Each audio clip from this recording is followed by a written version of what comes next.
నమస్తే, welcome to 1TV news. నేను మీ లావణ్య. ఈ రోజు మనం ఏపీలో ఉండి నియోజకవర్గం టీడీపీ ఎమ్మెల్యే కల్వపూడి శివరామరాజు గారు ఉన్నారు. వారితో మాట్లాడి మరిన్ని విషయాలు తెలుసుకుందాం.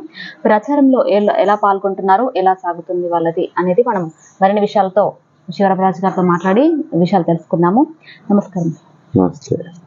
ప్రచారంలో ఎలా పాల్గొంటున్నారు, ఎలా కొనసాగుతుంది మీ ప్రచారం? ముందుగా నేను ఉండి నియోజకవర్గ స్వతంత్ర ఎమ్మెల్యే అభ్యర్థిగా చేయాలని చెప్పి ప్రజల అభిష్టంతో ప్రజాక్షేత్రంలోకి వచ్చాను. ఆ ప్రజాక్షేత్రంలో మనం స్వతంత్ర ఎమ్మెల్యేగా పోటీ చేస్తాం అనే విషయాన్ని ప్రజలందరికీ కూడా కమ్యూనికేషన్ చేయాలనే ఆలోచనతో ప్రతి ఇంటిని కూడా కలవాలి, ప్రతి కుటుంబాన్ని కలవాలి, ప్రతి వ్యక్తిని కలవాలనే ఆలోచనతో ప్రణాళిక పెట్టుకుని ఆ ప్రణాళిక ప్రకారం షెడ్యూల్ పెట్టుకుని ఆ నియోజకవర్గం 4 మండలాలు, 70 గ్రామాలు, ఒక నగర పంచాయతీ ఉంది. నాకు నేనటివరకు అయితే 70 గ్రామాలు అన్ని గ్రామాలని ప్రచార కార్యక్రమం అయింది.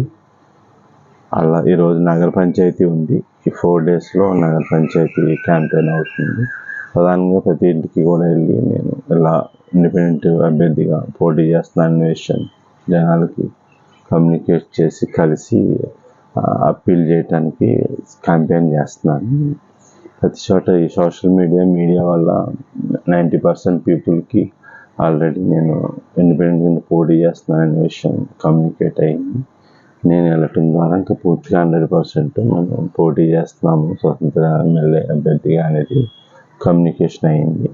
అక్కడ మెయిన్ పబ్లిక్ నుంచి నాకు మంచి ఆదరణ ఉంది. వ్యవసాయ రంగానికి సంబంధించి ఇబ్బందులు లేకుండా రైతులకి మ్యాక్సిమం సపోర్ట్ ఇచ్చే విధంగా అన్ని ప్రణాళికలు చేశాం. అట్లాగే అగ్రికల్చర్ ఫీల్డ్స్కి కూడా అప్రోచ్ రోడ్లు కూడా బాగా వేసి ఫార్మర్స్కి మనం మ్యాక్సిమం సపోర్ట్ చేయగలిగాం.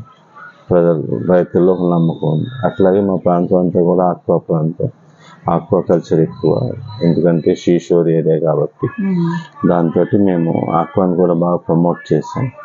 అప్పట్లో మనం చంద్రబాబు నాయుడు గారిని రిక్వెస్ట్ చేసి 24 hours పవర్ తీసుకొచ్చాను ఆక్వాకల్చర్కి. ఫస్ట్ మోడల్గా ఉండికి ఇచ్చారు. ఉండి సక్సెస్ అయిన తర్వాత జిల్లాలో స్టేట్ అంతా ఇచ్చారు. తర్వాత కల్చర్ బాగుంది, రెవెన్యూ బాగుంది అనే ఉద్దేశంతో ఫార్మర్ని ఎంకరేజ్ చేసే విధంగా సబ్సిడీ కూడా, పవర్ సబ్సిడీ కూడా ఇచ్చాము. మనం కాన్స్టిట్యున్సీలో మాకు ఆక్వాకల్చర్ అన్న వల్ల డ్రింకింగ్ వాటర్ ఇష్యూస్ ఉంటాయి.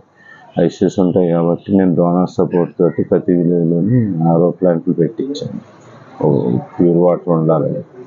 అట్లాగే మాకు కూడా కొంచెం డ్రైనేజ్ తోటి ఆక్వాకల్చర్ తోటి ప్యూర్ వాటర్ ఉండే పరిస్థితి ఉండదు. అదేవిధంగా మాది కూడా గోదావరి బురద నీరు కాబట్టి శాండ్ వేస్ట్ ఫిల్టర్లు ఉంటాయి విలేజ్లో, అవి కూడా ప్రాపర్గా ఫిల్టర్లు అవట్లేదు, సప్లై సరిగ్గా జరగట్లేదని ఆలోచనతో అర్బన్లో ఉన్న ఆలం ట్రీట్మెంట్ని రూరల్కి తీసుకొచ్చి. సార్, మీ ప్రచారం ఎలా కొనసాగుతుంది, అంటే ఎలా పాల్గొంటున్నారు మీరు, ఎలా జరుగుతుంది మీ ప్రచారం? మా ప్రచారం బాగుంది. ఈరోజు ఆక్వీడ్లో ప్రచారం చేస్తున్నాం. ఈరోజు నేను మా విలేజ్ రావటం జరిగింది. మా విలేజ్ గ్రామదేవత ఉత్సవాలు ఉన్నాయి, జాతర జరుగుతూ ఉంది.